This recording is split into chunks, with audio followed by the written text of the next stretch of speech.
Morning बच्चों, पिछली class में हम लोग अर्थ की दृष्टि से वाक्य भेद में हम 3 वाक्य भेद पढ़ चुके हैं। वो क्या है? विधानवाचक, निषेधवाचक और आज्ञावाचक पढ़ चुके हैं। मैं बोली थी ना नेक्स्ट क्लास में मैं प्रश्नवाचक पढ़ाऊंगी, तो वही है बच्चों। देखो, प्रश्नवाचक चिन्ह किसे बोलते, प्रश्नवाचक वाक्य किसे कहते हैं? माने जिन वाक्यों से अर्थ हो, प्रश्न होने का भाव प्रकट हो, वे प्रश्नवाचक वाक्य कहलाते हैं। जैसे आपका क्या नाम है, हम लोग इमीडिएटली बोलते हैं आपका क्या नाम है। कोई किसी नई पहचान के साथ कभी मुलाकात हो जाने पर हम क्या बोलते हैं? आपका नाम क्या है। उसी तरह वो क्या है? प्रश्नवाचक वाक्य, इंट्रोगेटिव सेंटेंस है।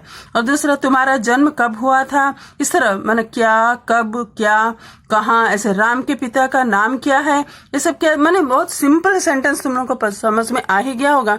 मतलब ये क्या है? प्रश्नवाचक वाक्य है। मतलब किसी को प्रश्न करना एक क्या है? प्रश्नवाचक सेंटेंस है। जिस तरह मतलब देखो, जिन वाक्यों में किसी प्रकार का प्रश्न पूछा जाता है उन्हें क्या कहते हैं? प्रश्नवाचक कहते हैं। जैसे क्या का आप रुकोगे, उसके लिए इस तरह भी क्वेश्चन हम करते हैं कभी कभी, है ना बच्चों। तो देखो, जिन वाक्यों में प्रश्न करने की स्थिति प्रकट होती है ना, माने जिन वाक्यों में प्रश्न करने की स्थिति प्रकट होती है उन्हें प्रश्नवाचक वाक्य कहते हैं। जैसे गृह कार्य किसने नहीं किया। जैसे क्लास में हम आते ही पूछते हैं ना, गृह कार्य किसने नहीं किया। तुम्हारे साथ कौन आया था। उसी तरह दादाजी कहाँ जा रहे हैं। क्या शीला नृत्य जानती है। इस तरह गृह कार्य किसने नहीं किया था। यहाँ पे किसने, ये क्या है? प्रश्नवाचक प्रश्न चिन्ह है बच्चों। उसके बाद देखो, तुम्हारे साथ कौन आया था। कौन, है ना बच्चों। उसी तरह कहाँ जा रहे हो।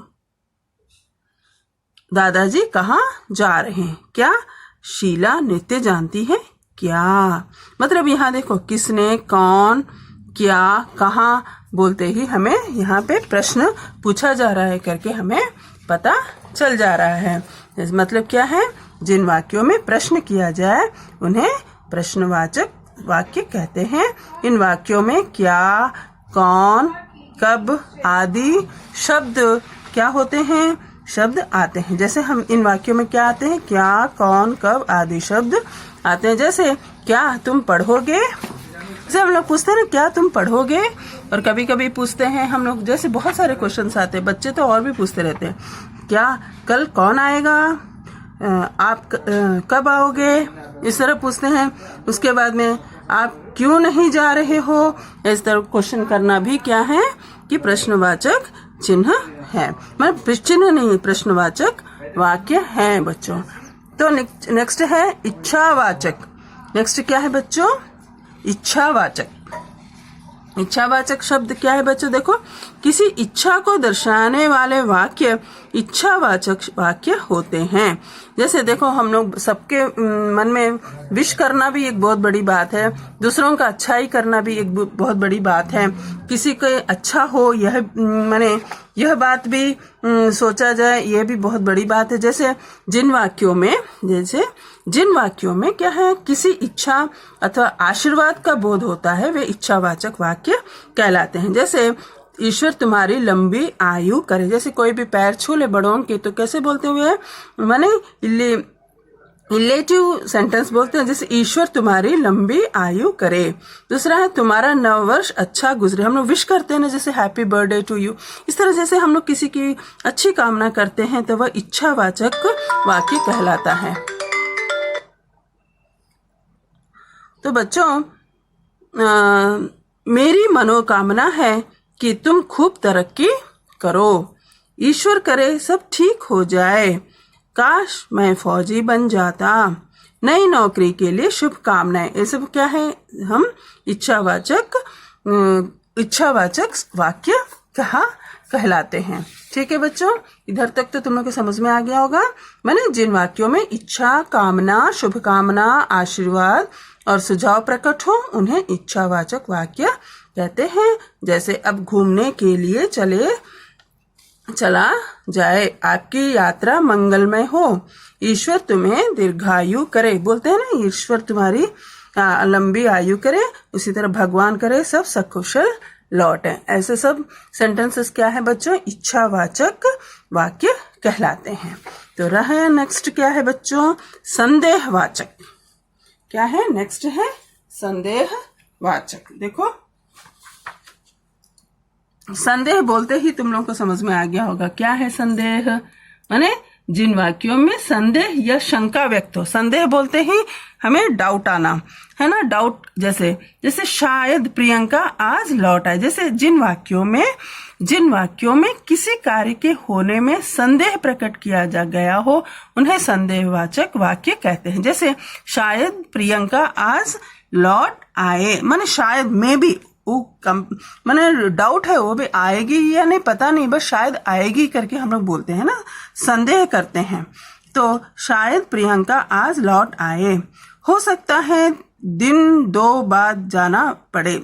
बाद जाना पड़े। मतलब क्या, जैसे कोई अभी पूछ रहे हैं ना स्कूल कब से खुलेंगे, अभी हमें संदेह है, अभी तक हमें क्लैरिटी नहीं है, शायद 1 महीने में खुल जाए। ऐसे करके हम लोग कोविड की वजह से भी ऐसे बोल रहे हैं ना, संदेहवाचक वाक्य ही हम लोग बोल रहे हैं। आज उसी तरह मुझे एक पेरेंट मुझे फोन किए थे, मैम कब से स्कूल खुलेगा।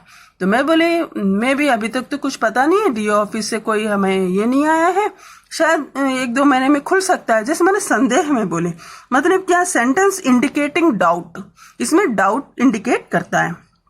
माने जिन वाक्यों में शक उत्पन्न हो, मतलब जिन वाक्यों में शक उत्पन्न होने का भाव हो अथवा संदेह हो उन्हें संदेहवाचक वाक्य कहते हैं। जैसे ऋतिक पढ़ रहा होगा, हम स्कूल चले जाएंगे और हम सोचेंगे कि ऋतिक पढ़ रहा होगा। उसी तरह शायद मैं कल जाऊंगा, अभी मेरा पूरा क्लैरिटी नहीं है कि मैं कल जाऊंगा या नहीं, मुझे कोई अभी क्लियर नहीं है, मतलब शायद वह आज आ जाए। उसी तरह अभी बोलते हैं ना बहुत सारे, जैसे संभवतः वह सुधर जाए। दूसरा है शायद आज वर्षा हो, माने होगी या नहीं पता नहीं, बस शायद होगी। शायद हम घूमने जाएं, मतलब क्या है, सेंटेंस इंडिकेटिंग डाउट, हमें यह डाउट इंडिकेट करता है बच्चों। तो ये था बच्चों संदेहवाचक। नेक्स्ट है विस्मयादिबोधक। नेक्स्ट क्लास में मैं विस्मयादिबोधक तुम लोगों को मैं पढ़ाऊंगी, विस्मयादिबोधक।